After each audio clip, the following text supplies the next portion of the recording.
Greetings, seekers of hidden truths. Today I want to welcome you to a corner of the mind where comfort dies and clarity is born. If you're brave enough to face what most people would rather ignore, you've come to the right place. Before we dive in, let me ask you this. Do you dare to look at yourself, at humanity, without illusions? If you do, then hit that like button, subscribe to this channel, and join a community that refuses to settle for easy lies. Schopenhauer, one of philosophy's most ruthless thinkers, once said that human stupidity is not just common, it's one of the most destructive forces in history. But here's the uncomfortable truth. Stupidity is not simply ignorance. It's not about not knowing. It's about blindness that refuses to see, a force that distorts reality and multiplies suffering. And the hardest part? Each of us carries a seed of it within. Think of the great tragedies of history. Empires collapsing not just because of external enemies, but because of leaders who were too proud to admit mistakes, or masses who followed ideas without questioning them. The Roman Empire, for instance, wasn't destroyed in one day. It rotted slowly from within, fueled by arrogance, short-sightedness, and yes, sheer stupidity disguised as confidence. This is precisely what Schopenhauer was pointing at. The inability of human beings to measure consequences beyond the immediate. The obsession with short-term pleasure or power that eventually creates long-term ruin. And it's not just history. Look around you. Notice how often people cling to beliefs that hurt them, defend systems that exploit them, or follow trends that strip away their individuality. That's not ignorance, because many times they know. It's a refusal to act on that knowledge, a surrender to stupidity, as if it were easier than facing the sharp edge of truth. When Schopenhauer dissects this, he does so with surgical cruelty. He suggests that stupidity is more dangerous than malice, because malice can sometimes be negotiated with, understood, even predicted. But stupidity acts without logic, without awareness of its own consequences, and in doing so, becomes unstoppable. And maybe you've seen this in your own life. A boss making a reckless decision that destroys months of work. A friend who sabotages themselves while insisting they're doing the right thing. Or even moments where you catch yourself repeating the same mistake again and again, even though you already know how it ends. This is the prison Schopenhauer forces us to look at. Not because he enjoys cruelty, but because until we admit the depth of the problem, we will never escape it. Psychology gives us a sharper lens to see what Schopenhauer meant. Stupidity, in this context, is not a lack of IQ. It's a psychological pattern, an interplay between biases, emotions, and self-deception that chains us to mediocrity. Modern research calls it cognitive biases, but Schopenhauer recognized the beast long before science gave it a name. Take confirmation bias, for example. People don't want truth. They want comfort. They search only for evidence that agrees with what they already believe, and anything else gets rejected. This isn't intelligence failing. It's psychology protecting the fragile ego. Stupidity often hides beneath this shield, convincing us we're rational when we're actually ruled by fear. Think about the Dunning-Kruger effect, the psychological trap where the less people know, the more confident they feel. It's why an inexperienced person will argue louder than an expert, why the foolish often dominate conversations, and why societies so easily fall into the hands of leaders who promise certainty while ignoring complexity. Schopenhauer would laugh bitterly at this. Stupidity speaks louder than wisdom, because wisdom hesitates, and stupidity never doubts itself. But here's where it becomes darker. Stupidity is contagious. Psychologists call it social conformity. When enough people repeat the same nonsense, others adopt it, not because they believe it deep down, but because belonging feels safer than thinking. This is why dangerous ideologies spread faster than reason, because stupidity has the advantage of simplicity, while truth demands effort. Now, let's go even deeper. Stupidity isn't just external, it's internal sabotage. In psychology, we see it when people act against their own interests, a phenomenon called self-defeating behavior. Someone who spends money, they don't have to impress people they don't like. Someone who clings to a toxic relationship because being alone feels unbearable. These aren't accidents. They are psychological manifestations of stupidity, choices that knowingly bring suffering, while convincing the person they're doing what's best. Schopenhauer wasn't just pointing fingers at the world. He was warning us about the enemy inside. And the most chilling realization is this: intelligence doesn't fully protect us. A brilliant person can still act stupidly when emotions take over, when pride blinds judgment, or when desire overrides reason. This is why, in psychology, stupidity is sometimes described not as a lack of intelligence, but as a failure of wisdom, a refusal to integrate knowledge into action. And that refusal, left unchecked, becomes destructive not only for the individual, but for everyone around them. If individual stupidity is dangerous, collective stupidity is catastrophic. Psychology has shown us time and again that groups amplify irrationality instead of reducing it. Schopenhauer observed this long before social science confirmed it. When people gather in crowds, reason weakens and raw emotion takes over. Gustave Le Bon, the father of crowd psychology, described how individuals in a group lose their sense of responsibility and become swept up in the collective mind. This is why ordinary people can commit extraordinary acts of cruelty when they're part of a mob.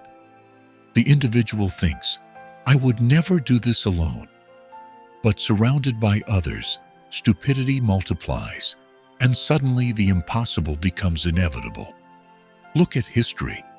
Entire nations have followed destructive ideologies, not because every person was evil, but because stupidity spread like a virus through conformity and fear. People obeyed, not because they understood, but because questioning was harder than surrendering. In modern psychology, we call this groupthink. The pressure to align with the group silences dissent, kills independent thought, and rewards blind agreement. The result? Decisions that no rational individual would ever make on their own. But let's bring it closer to our daily lives. Think about the workplace meeting, where no one dares to contradict the boss, even when the plan is clearly flawed. Or the classroom, where everyone pretends to understand the lesson, afraid to ask the question that could reveal the truth. These are not small mistakes.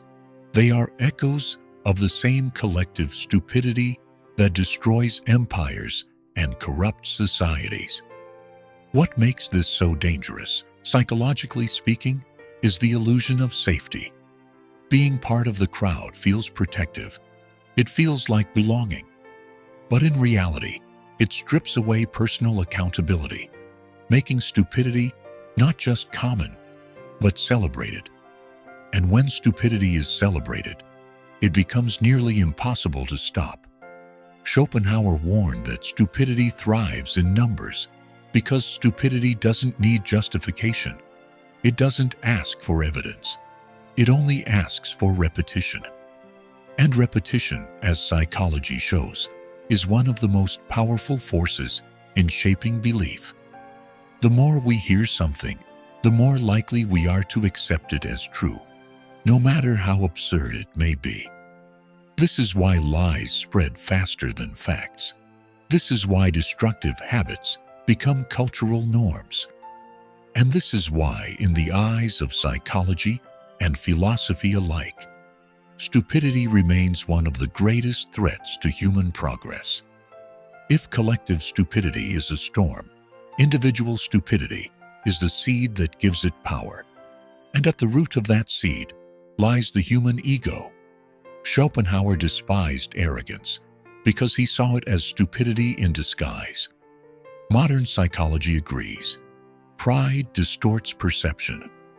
When the ego feels threatened, it twists reality, defends illusions, and resists any evidence that could shatter its fragile walls.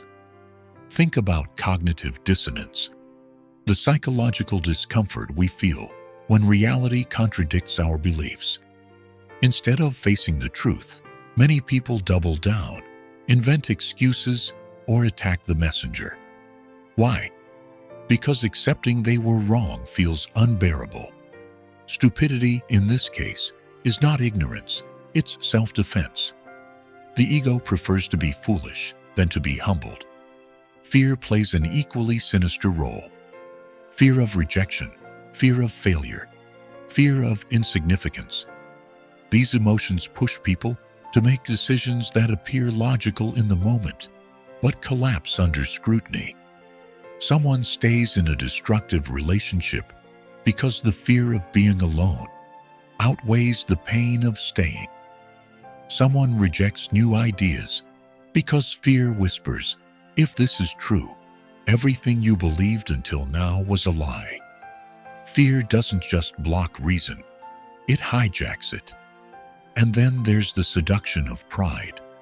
Psychologists call it the illusion of control.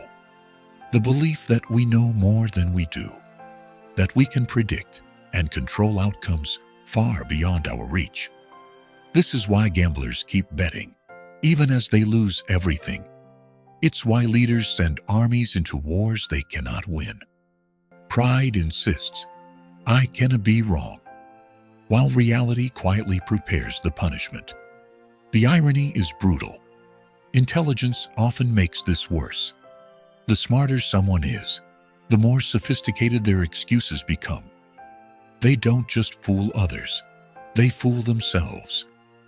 They construct elaborate justifications, psychological fortresses of logic, to protect their pride. Schopenhauer would smirk here, because he knew stupidity wears many masks, and one of its finest disguises is intellect serving arrogance. But beneath it all, the mechanism is simple. Pride shields the ego. Fear whispers lies. And the human mind, desperate for comfort, surrenders to the sweet poison of self-deception. What makes human stupidity truly terrifying is not just that it exists, but that it repeats itself. Psychology reveals this as a cycle of self-destruction. We act against our own interests, suffer the consequences, and then, astonishingly, walk back into the same trap again. Take the concept of learned helplessness. When people repeatedly fail, they begin to believe they are powerless, even when opportunities to change appear. Instead of adapting, they stay stuck, repeating the same mistakes, because stupidity whispers, why try again? It will end the same. This is not rational. It's psychological imprisonment. Or think of addiction. At its core, addiction is a cycle of stupidity. The person knows the behavior is harmful, feels the pain it causes, promises themselves it will stop, and then does it again. Neuroscience explains this as the brain chasing dopamine rewards, despite the long-term damage. Schopenhauer, centuries before, recognized the same phenomenon. The will driving us blindly, enslaving reason, dragging us toward suffering as if we desired it. But the most chilling example is how people sabotage happiness. Someone finds love, but pushes it away with jealousy. Someone achieves success, but destroys it with arrogance. Psychologists call this self-sabotage, a hidden belief that we don't deserve joy. Stupidity, in this sense, is not just foolishness. It's the shadow of unresolved pain. It's the mind turning against itself, sabotaging the very things it once longed for. And yet, there is a twisted comfort in repetition. The brain prefers the familiar, even when it hurts. Change requires courage, and stupidity thrives where fear makes courage impossible. That's why people return to toxic patterns, why societies repeat the same historical mistakes, and why Schopenhauer insisted that stupidity was more dangerous than malice. Malice at least knows what it's doing. Stupidity walks in circles, destroying without ever realizing it's the executioner. In the end, the psychology of stupidity reveals something darker than ignorance. It shows us that we are often complicit in our own suffering. We don't just fall into traps. We build them, decorate them, and call them home. Schopenhauer's brutal honesty about human stupidity wasn't meant to humiliate us. It was meant to wake us up. Psychology confirms what he suspected. Stupidity isn't a lack of knowledge. It's the refusal to use it. It's the ego protecting itself, fear paralyzing action, pride distorting reason, and collective pressure silencing truth. But here's the hardest truth. None of us are immune. No matter how intelligent, educated, or self-aware we may think we are, stupidity lurks in the blind spots of our psychology. And the moment we deny it, we've already surrendered to it. Yet there's hope. Awareness is the first weapon. To pause before repeating a mistake. To question the crowd when everyone else obeys. To challenge our pride, our fear, our illusions. It doesn't guarantee victory, but it makes us dangerous to the cycle of stupidity that ruins lives and empires alike. So the next time you see someone acting against all reason, don't just laugh or roll your eyes. Ask yourself, where in my life am I doing the same? Because that's the hidden brilliance of Schopenhauer's warning. He forces us to stop pointing fingers and start holding mirrors. And if you've stayed with me until this point, you're not here for easy answers. You're here because you want to see the world and yourself without filters. If that's true, then don't let this be the last time. Hit that like button, subscribe to the channel, and join me on this journey into the deepest and darkest corners of the human mind. Because the fight against stupidity isn't out there. It begins within.